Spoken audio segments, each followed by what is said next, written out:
নৌকা ধানের শীষ দুই সাপের একই বিষ। আমি বলেছিলাম আজকে বই এই স্লোগান যে যেখানে দিবে ধরে হাতের কাছে দা কুড়াল চাকু যা থাকবে ধরে কেটে জিব্বা কেটে কালো কুত্তা খাওয়া মামলা বানানো।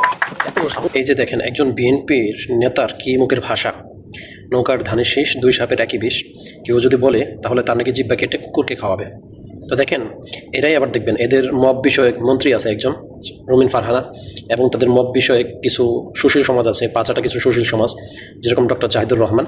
তারা দেখবেন আগামীকালে এসে আবার টকশোতে চিল্লাচিল্লি করবে যারা ইসলামিক তারা নাকি মব সৃষ্টি করে, অথচ বিএনপির একজন উচ্চ পর্যায়ের নেতার মুখের ভাষাটা কি দেখেন। তারা বলতেছে, প্রকাশ্যে বলতেছে যে নৌকার ধানের শীষ দুই সাপের একই বিষ। এই কথা যে বলবে তার জিব্বা কেটে নাকি কুকুরকে খাওয়াবে। এরপরে ওনাকে বলবে ইসলামিক যারা তারা নাকি মব সৃষ্টি করে, এনসিপি মব সৃষ্টি করে, জামাত শিবির জামাত ইসলাম মব সৃষ্টি করে, আর বিএনপি সবল তুলসী পাতা। বিএনপি বিষয়ক যারা বুদ্ধিজীবী আছে সুশীল, পাঁচটা সুশীল, এবং মব বিষয় যে একজন মন্ত্রী আছে বা উপদেষ্টা আছে রুমিন ফারহানা, টকশোতে দেখবেন চিল্লাচিল্লি করবে।